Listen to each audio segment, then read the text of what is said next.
We're joined now by our great friend, Brigitte Gabriel. She loves Idaho, and we love her. Good morning. Good morning, Kevin. Delighted to be back with you. Well, you know, having you on is like having a member of the family on. How you been? Oh, thank you so much. I'm doing great. I just got back from a trip to Alaska. It reminds me what an amazing country we have, Kevin, and that's exactly why we need to do everything we can to protect her, to preserve her. We need to mobilize as many Americans to stand up, especially watching what's happening in the country right now. Easier said than done when you have Antifa, when you have ISIS, when you have Bernie, and you have a lot of kids, Brigitte, loving the socialism. Well, you know what? We didn't get here overnight. See, those of us on the right, we would watch, the crazy environmentalists and the crazy this and that, and we would shake our heads back then and we'd say, oh my, I cannot how these kids are just misbehaving.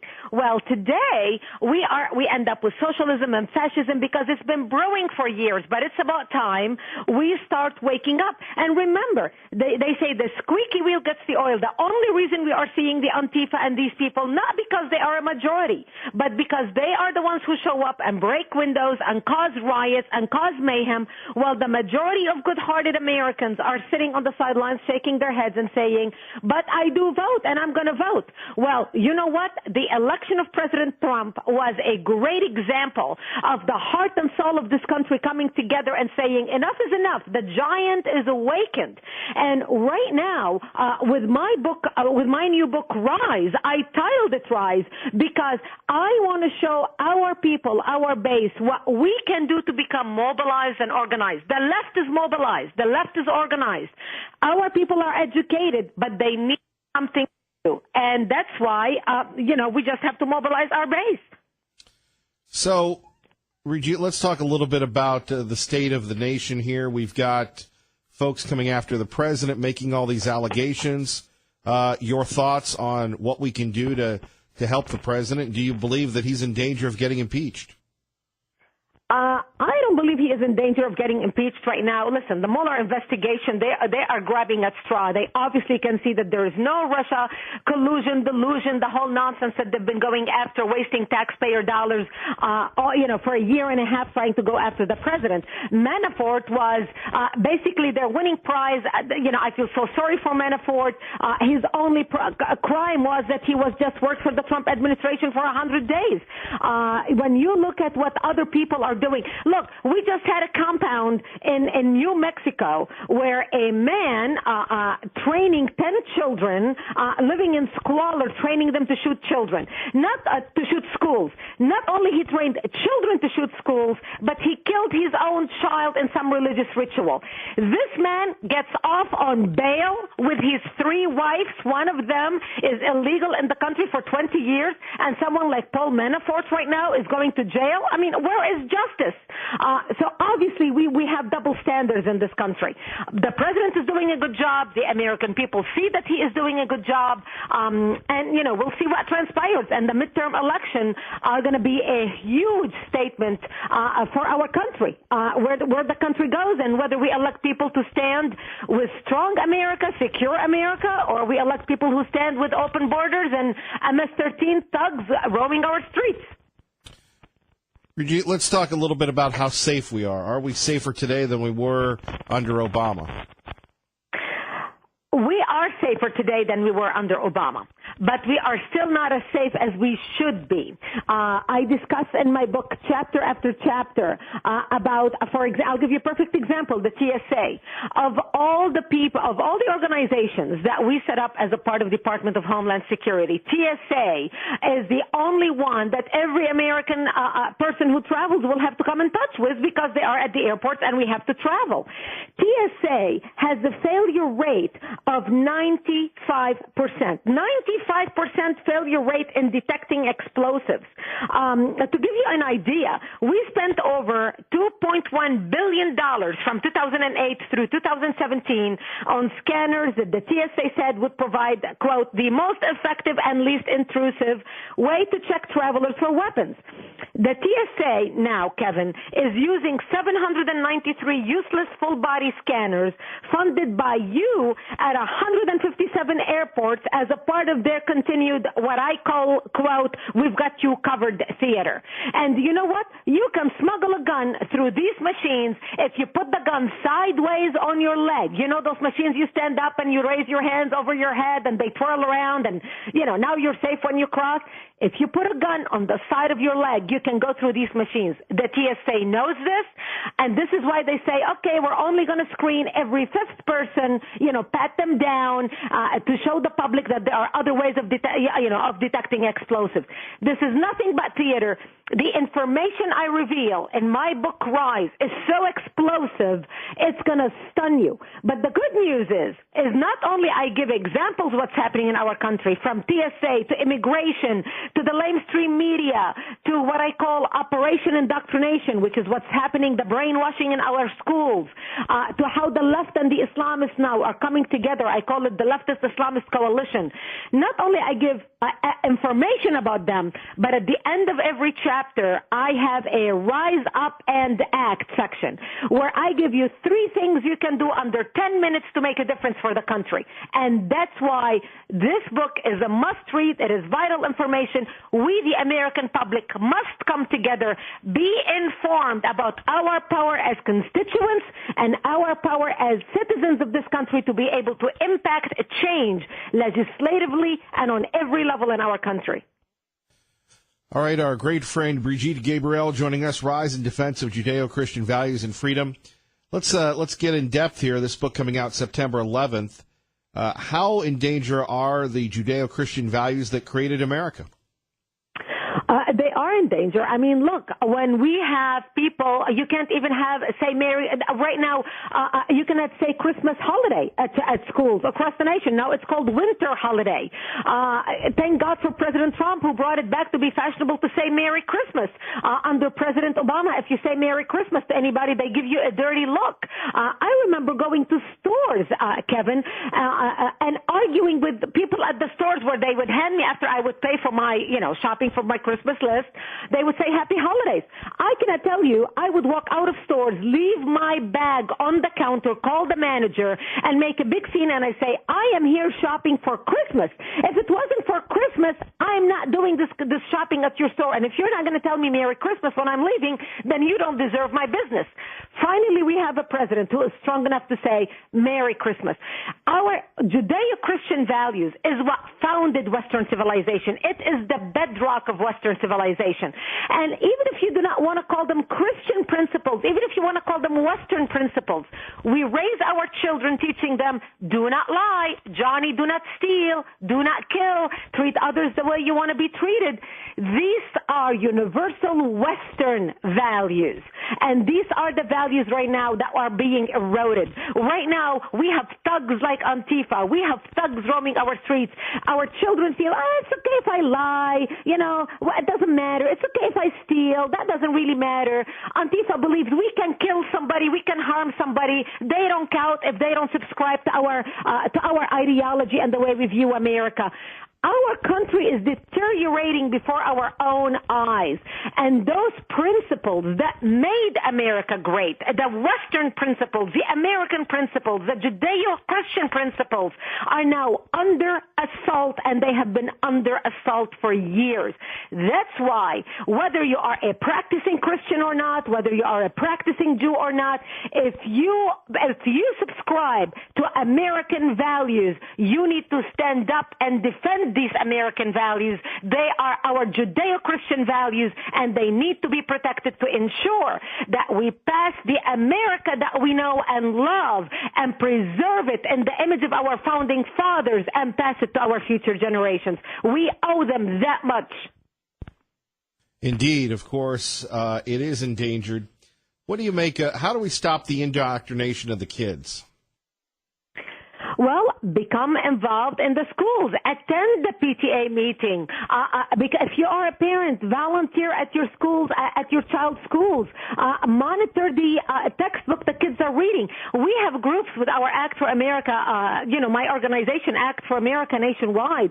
We have groups that monitor textbooks and what's happening with the textbooks. We have a report on our website. If you go to actforamerica.org, it's titled Education or Indoctrination, which talks about the teachings in our public schools. Write your public schools. Get involved with your elected school board. Run for school board. In my book under RISE, under Operation Indoctrination, at the end of the section, I give, and under the Rise Up and Act, I give point by point how you can become involved in making a difference on the local level in your community. Many people do not even show up to vote in those local elections, in those small elections like state board, etc., stuff like that. I live in a major city, USA. And the last election we had for state board, you would be shocked at how many people showed up and voted. 146 people. 146 people in a city of over 500,000 showed up and voted for school board election. Show up, make your voice count. It matters. I give you tips and details how you can become engaged and active and make a difference in your own community.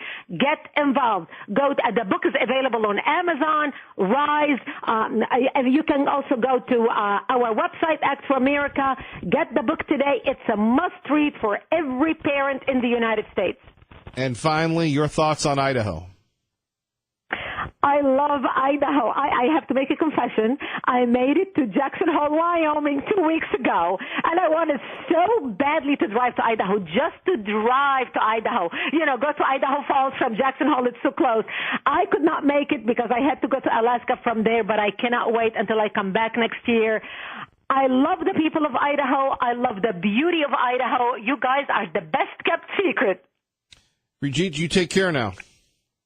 Thank you, my friend. God bless you. Have a wonderful day. You too. All right, our great friend Brigitte Gabriel. Let's get to some of your phone calls. You all have been waiting quite some time. Max in Garden City, you're on KIDO Talk Radio. Sorry for the wait. Good morning, sir. Hey, no problem. It's good to hear your voice every morning. And yours. Brigitte Gabriel is an absolute pleasure, isn't she? She is. She loves our state, but, I'm partial to you and Hank and others, but I have my own bias. And I'll tell you about Ganesh D'Souza. I love this guy. He is what makes America great. An immigrant who comes to this country with the idea that he's going to be part of it. He wants to assimilate. He's a citizen. I don't know, but I was always told that those are the strongest Americans, the ones who have come to be an American. They were just born with it. And I love the way he put liberal Steve in his place without even trying. I got to ask you, is liberal Steve real, or is he a plant, somebody you have who just gets a little drunk and gets on the show and acts stupid? No, he's real. He's a real person. He believes everything he says. No, this poor mutt got on the radio this morning and tried to be very intellectual into his. It didn't work. It didn't work. Ganesh D'Souza just calmly explained it, shut him down. You were right to just move on to the next caller because there's nothing Steve could have said. Steve put the tax strips out and drove over them all by himself. I like your show. You're doing a good job. And with Ganesh D'Souza and Brigitte on here, this is what we need to liven up the show. Now, if we can just celebrate Donald Trump's birthday as a reason to get him here, we need to organize a Donald Trump birthday party and invite him to come along. That's a great idea. Yeah, that's the only way you're really going to get him into Idaho is to give him a really great reason. And if we're seeing Happy Birthday, Mr. President, that can do the job. Oh, that's a great point. We'll have to work on that. No, I hope that's something we can follow through on. Thank you, Max. Okay, buddy. Bye-bye. Bye-bye. Great call. Hank in Boise with Kevin Miller on KIDO Talk Radio. Good morning, Hank. Good morning. My connection got broken, so I couldn't talk directly to Dr. Souza. But what I'd like to point out is that Stalin was a bigger role model to FDR than Mussolini was.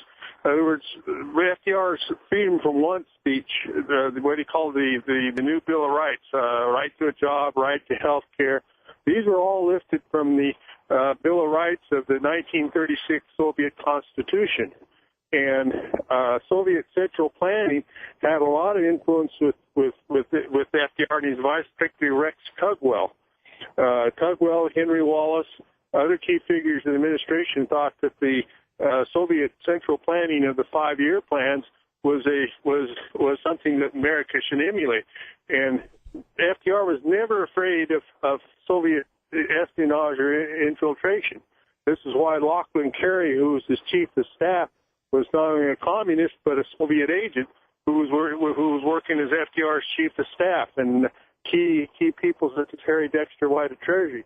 And the other question I was going to raise to Souza was this: the impact of the move to the left penetrated the British universities in the 1920s, but it had impact on India because the key figures like Nehru and the Congress Party in India were influenced by thoughts of Nathaniel Lasky and the London School of Economics and whatnot, and it had bad results for India because they followed socialist models or socialism as an economic model in India, and I think it stagnated growth in India for a long time. It wasn't until relatively recent times that India's relaxed some of their government controls, and I was going to ask Souza whether or not there was a rise of a conservative party in the sense modeled somewhat after the conservatives here in the United States in terms of freedom, of idea of economic freedom and whatever, how much of those ideas are developed in India. And that was what I was trying to get at him before, but I couldn't get back on because my phone connection got broken off. Hank, thank you for the call. Thank you for listening, sir. Well, thank you. Bye. Bye-bye. Quickly to R&R on KIDO Talk Radio with Kevin Miller. Good morning, R&R. Thank you, Kevin. I really so much enjoyed all your programming since 0500. I would have asked, I'm starting to hear the term communism more on the air, and that's, I'm certain, is not palatable to Americans. But as long as we use the term socialism, but I heard Dinesh say National Socialism today and talk about fascism. That's why I always revert back to the 1950s term of pinko commie. And lastly, absolutely no sense and a nonsense of taking human beings' livelihoods and their shelter, and we'll just call it Mr. Anybody that wants to take away private citizenry and call it in the name of progression for a baseball field, that's a not to do. Thanks for being the voice of reason, and I'm waiting to hear simulcast in Spanish. Thank you, sir. Thank you. You're listening to Kevin Miller on 107.5 FM, 580 AM, KIDO Talk Radio. Good morning. Quick break, back with you. Kevin Miller in the morning here, KIDO Talk Radio. Phone numbers 580-5436, 580-KIDO. Your thoughts on Dinesh D'Souza. Your thoughts on, well, just Brigitte Gabriel and her love for Idaho. By the way, you think about Dinesh D'Souza and what he's been through, having the federal government coming after him. And then we have Paul Manafort being convicted of really nothing to do with Donald Trump. We also have Michael Cohen copping a plea. And as Dinesh said, look, the feds don't play. You either cooperate or they're going to trump up the charges again and again and again. And if you heard Sean talk about that last night beginning at 3 here on KIDO Talk Radio, it's, not what it appears. Yet we have Michael Cohen's attorney, Lanny Davis, the old Clinton hack, making his spin. We'll hear from him in a minute. But look, the idea that Michael Cohen pled out is crazy. And all of a sudden you have people saying, well, this is it for Trump. Remember what Dinesh D'Souza said. And if you missed it, after 10 o'clock today, you can go to our website. KIDOTalkRadio.com. You will get to check out the podcast, the entire interview of what the feds do when they put you in the vice. First, traffic and weather together on Every Gabbard. anytime, online, anytime, please be very careful. Looking at social media, watching the news, everybody's talking about kids going back to school. Folks, these are the dangerous times when the little kids and not so little kids, and then the adults that if they had a brain would be dangerous because they don't look both ways before they cross the street, are out and about. So please, please, please, please, do what I did yesterday. I will tell you it was challenging, but I made sure that I drove under control, especially once again, I was running late to a place. Wasn't good, wasn't exciting, but it was due to my own poor planning. So, folks, again, be cautious, be careful. Here is Lanny Davis talking about the Michael Cohen deal.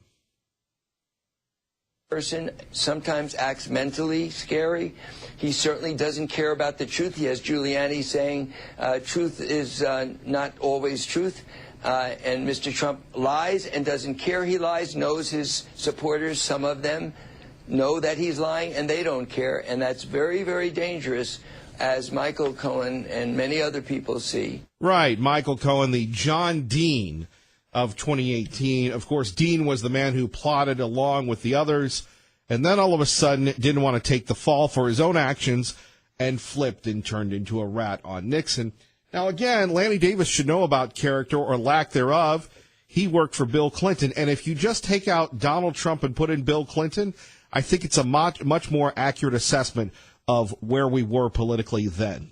Helsinki was a significant turning point as he worried about the future of our country, with the President of the United States aligning with somebody who everybody in his intelligence community who he appointed, including Dan Coates, said that Putin interfered and tried to help Trump get elected, and Trump is the only one left denying that, and that shook up Mr. Cohen.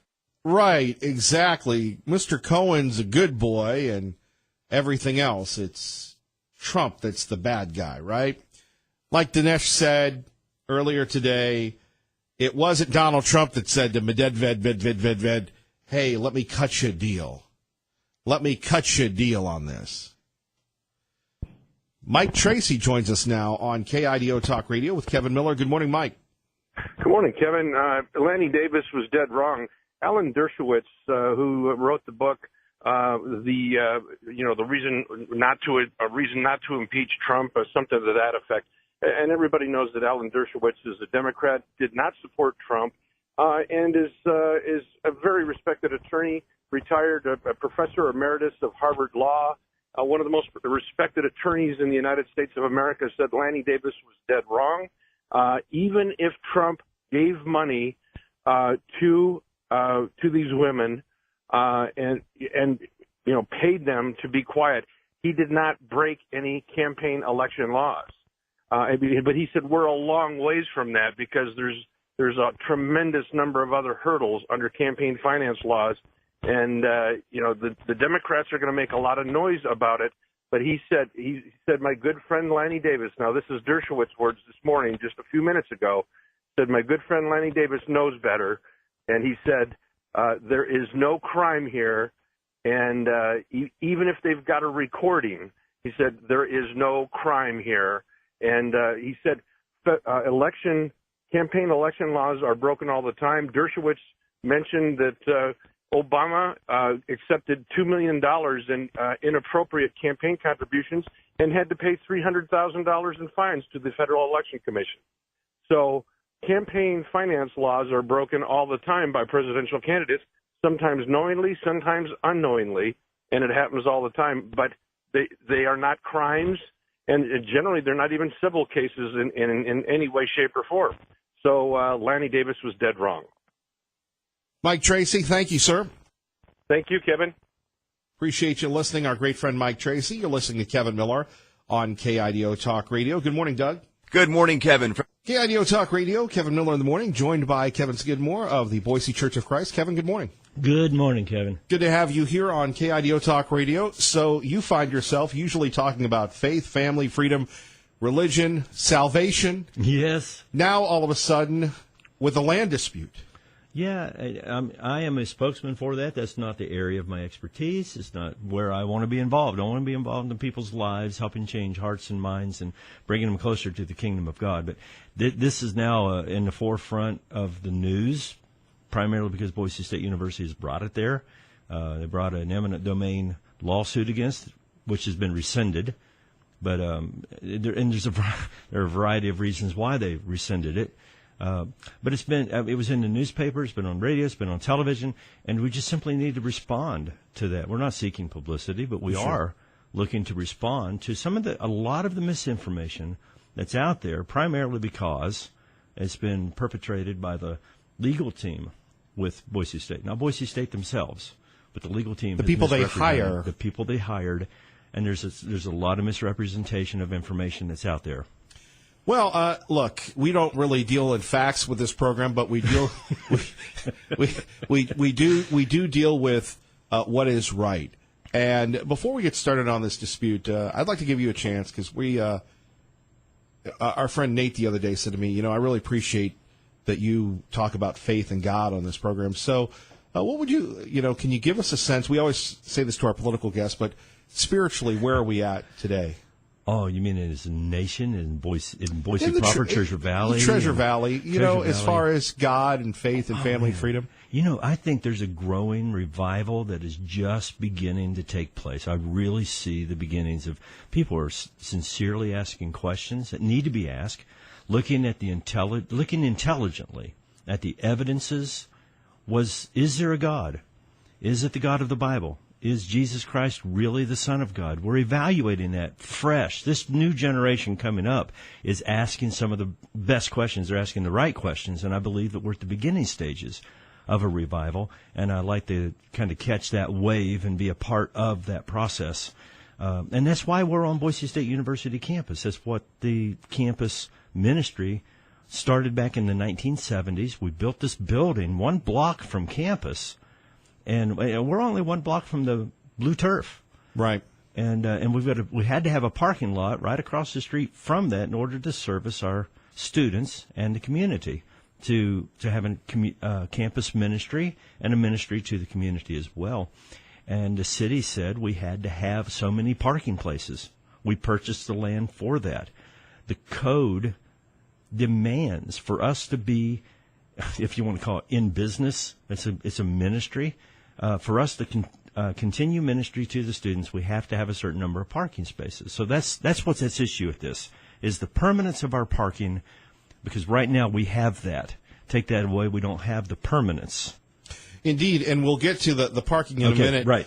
Working with young people, they, from our perspective, they seem to be overly secularized.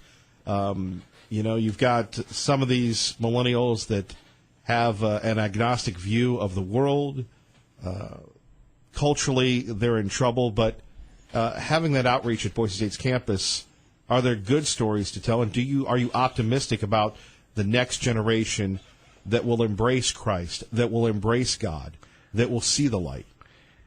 Boy, now I've got to say that's a coin toss. That's a coin toss. Sure. Because we're going against the current. We're going against the current of family. We're going against the current of education system. I mean, the secondary before they ever get to the university. And we have effectively removed the discussion of God out of the classrooms in junior high school. And it's no longer appropriate to bring that up in the university classroom. And students who are searching, students who are seeking, who are open, where do they turn? Even if they had a glimmer of hope to search out and develop a faith, not discover what they believe, because you just don't discover what you believe. You create what you believe. You decide what you believe as you examine the evidence and say, okay, from these evidences, I conclude these things about God. I conclude these things about life. I conclude these things about relationships in the world. So yeah, this is the prime time for that. What's happening?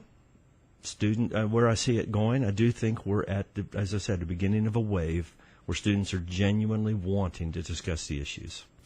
Well, let's hope and pray that works. So, Kevin, let's talk a little bit about where you are. And the great thing about where we are is we don't have a crunch for time, so you don't have to say everything in 30 seconds. Gotcha. So you've got the attorneys for Boise State.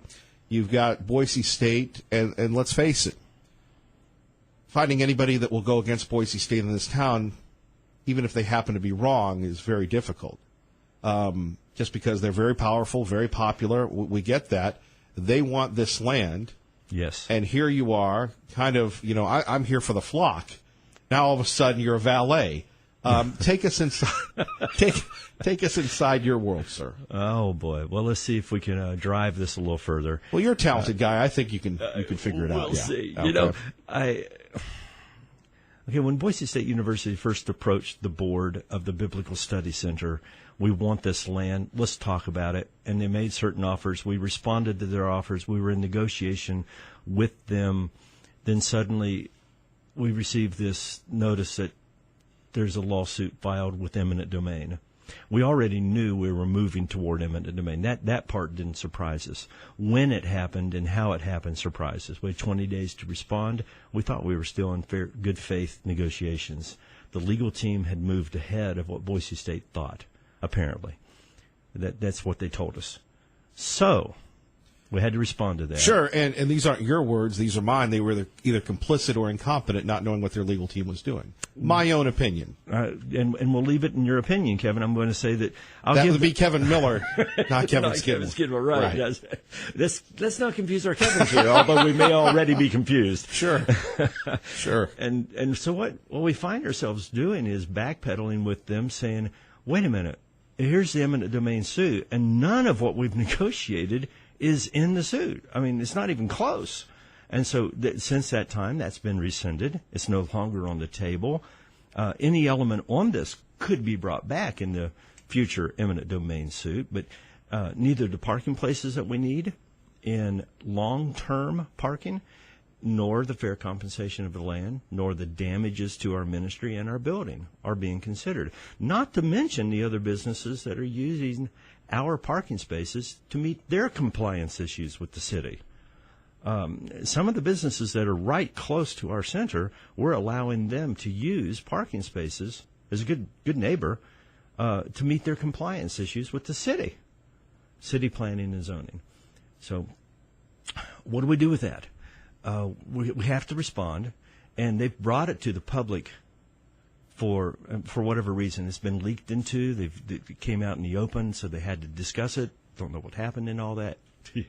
But right. I would say that we do need to respond and make things right with the public, give them the right information on what's going on. Sure, and we want to thank our great friend Keith, who made sure that you and I got together on this. So, Kevin, the idea that the baseball stadium takes precedence over the parking, the apartments, and everything else has been quite a point of conversation everywhere.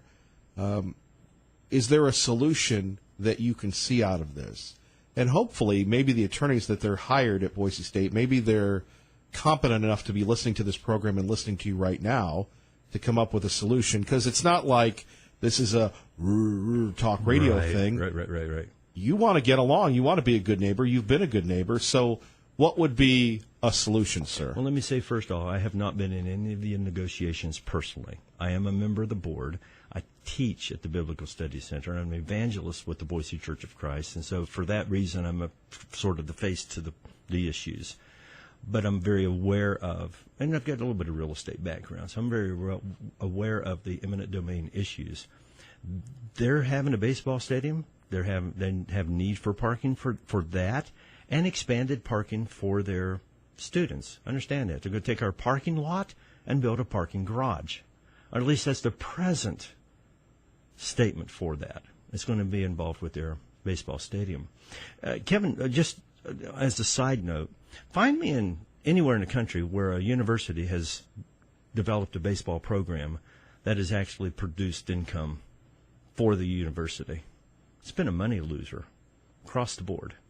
Millions well, now you're getting into Kevin Miller territory, so I don't know if you want to well, we're just opening that up. But right, but they've admitted research. Right, they've admitted that they expect to lose money on this program. Right. Perhaps it's for marketing. I don't know. But again, not to interrupt, but Okay. they've already said they're going to lose money on Well, this they thing. won't lose money on the parking garage because they'll utilize that throughout the year for two ways. I see them using this as parking for the students throughout the semester, and that's big money. And secondly, it's event parking. That's even bigger money because on special occasion, i.e.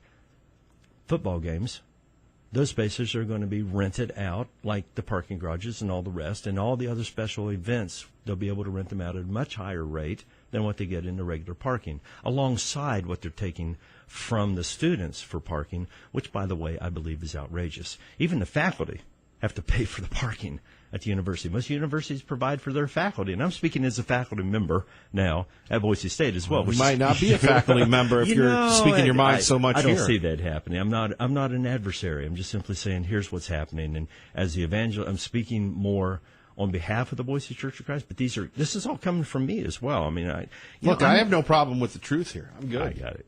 Okay. No, Yeah, and me I- too. and me I- too. That's and I exactly don't- right. But there's a business there at Boise State, and they want this revenue. So you take a look at all this, and they're going to make a lot of money if they can get you out and everybody else out. That is true, and the benefit to the community is really debatable. How do you measure the benefit of the Biblical Study Center that is a campus ministry to students? Not only that, we teach classes for credit that are accredited through Oklahoma Christian University to the Boise State University students, relatively free. I mean, we're looking at $10 per credit hour. So for a 3-hour class, they're paying $30. Where across the street they're going to pay about $1,000 almost for Sure. the same, not for the same class, because we're offering Bible academically, ministry academically. But those hours can transfer because Oklahoma Christian is regionally accredited. And we've had students who have taken classes at the center, and those hours have transferred to other universities, including Boise State. So this is a benefit to the students. It's a benefit to the community. We also conduct a lot of activities there and outreach and training. We allow parking for the community. And think about this. Well, not anymore. Well, no, that's still a negotiation. Right. And part of the negotiation is while this is an effort, and even if they were to purchase, we still have opportunity to park until they begin the building of whatever they choose to use that land for, I think is now the current terminology. So they've taken a step back because of the public pressure. No, not because of the public pressure. I don't think that's been See, it. we It's wanted to because take of- credit for that, but okay, Kevin, this is the truth, so we can't do that. Yes. I believe it's because some of the ways that they phrased the legalese in the original eminent domain. The first statement, I've got the document here. It's in public record, so anybody can pull this. At 580-5436, 580-KIDO. Kevin Skidmore with us. Kevin Miller in the morning on 107.5 FM, 580 AM. How does this serve the public? Okay, I get how it benefits the university, but if I live in Meridian, and this is a Treasure Valley show, so we're all about Cuna, Nampa, Caldwell, Emmett Meridian. Star. Right. We're about, everybody's Boise. Boise's a great place, but how does this serve everybody in the Treasure Valley? Well, don't you know, Kevin, everybody's interested in baseball, and everybody wants to come and watch the baseball university team play. They won't go see the Hawks, but they will go see an NCAA baseball team. Right. Yeah. And the Hawks are going to build a building, too, a stadium, and they're going to have parking as well, and it's not going to be too far from if present plans are Carried out, right? Carried out. That's what I wanted. No worries. It happens to me all the time, usually at 6, 7, and 8. However, The older I get. the better I was. However, Kevin, what's the solution? Is it being adequately compensated? Is it – and look, I know everybody doesn't like to talk about revenue and money and such because we don't want to appear greedy, but if you're not an advocate for yourself, if you're not an advocate for your group, I got news for you. No one else is going to be. Mm-hmm. So is it the compensation? Is it negotiating? Is it perhaps them looking at another place? There are a series of potential solutions to this. One of the things that are needed, number one, is the land has value. We've got to establish that. There are damages to our campus ministry program and to the building across the street. You take away our parking, We've diminished the value of the building across the street that we own. The Church of Christ owns the property. The Biblical Study Center Board uses that property for ministry. We are a supporter of. It is a non-denominational ministry that a number of churches and Christians in the Valley, and in fact around the nation, support. Can they decide to buy the whole building? They could buy the building and the parking lot if that's what they choose to do. It would have to be, again, negotiate. See, and we're getting it. People say, well, how much will you be satisfied with? That's not the question. The question is the fair value of the land. We're not looking for undue enrichment. Quite honestly. Well, and the issue here is if you have eminent domain, it really doesn't matter what they pay you. That's exactly. Then the judge determines what that's going to be. Right now we're in the negotiations. It'd be improper for me to say where we are in the negotiations, but here are the things we need. Fair compensation for the land, parking for our students, for the community that we're trying to go on an ongoing basis of outreach and service toward, and thirdly, the damages that it's going to bring toward the campus ministry and the building, the property across the street that we own, from which we're doing the campus ministry and education. We are an academic institution since we're a branch of Oklahoma Christian University. In that sense, we're offering classes for credit through them. Right. And so it's one academic institution taking property from another academic institution. And it's an academic institution owned and run by the state taking church property. Tell me how that doesn't violate First Amendment rights. Well, I'm all about the church, so I get you. I have a bias in this case because. And we're all hypocrites here, Kevin, because not you, but what I'm saying is, hey, don't not call me a hypocrite. Everybody, we always talk about being of the people. Yeah. And in my opinion is, if you're truly of the people, if you're a member of the community, then you work within the community. Exactly. Now, we have this national profile of Boise State. They're very successful, and they pit themselves as the underdog. It has been my personal experience in dealing with them that they resemble the Goliaths that they take on when it comes to dealing with local issues, which is unfortunate, and maybe the new administration, when it gets in, and again, these are my thoughts, not yours, Kevin, will work within the community and be a community partner. That's really what this comes down to. Hey, maybe take the attorneys out. Let's all get in a room and have a discussion. I mean, you're on campus every day. We've actually approached it on that basis, and that has been part of the negotiations. Is no attorneys there. We're just talking with each other, and we're working. Then suddenly this happens, or we're moving towards. The newspaper says now the state board has given them the right to pursue eminent domain, and that doesn't mean we're in eminent domain right now, but they could. Well, they have the nuclear trigger now. They have the nuclear trigger. And they could pursue that. What went on with the people that you represent when you saw that story in the paper? Well, we were taken back because, number one, they didn't come to us for any information. They were just simply stated. And the newspaper? The newspaper, the Statesman. Imagine that one-sided Statesman. Yeah. Well, I'm not going to get too hard down. It's been my experience with them personally that they've been very biased against this outlet. So I think it's because of what we represent. Could very well be. And I tell you what, when they interviewed our executive director, there were things that he said in ways that he said it that were in no way represented correctly in the Statesman.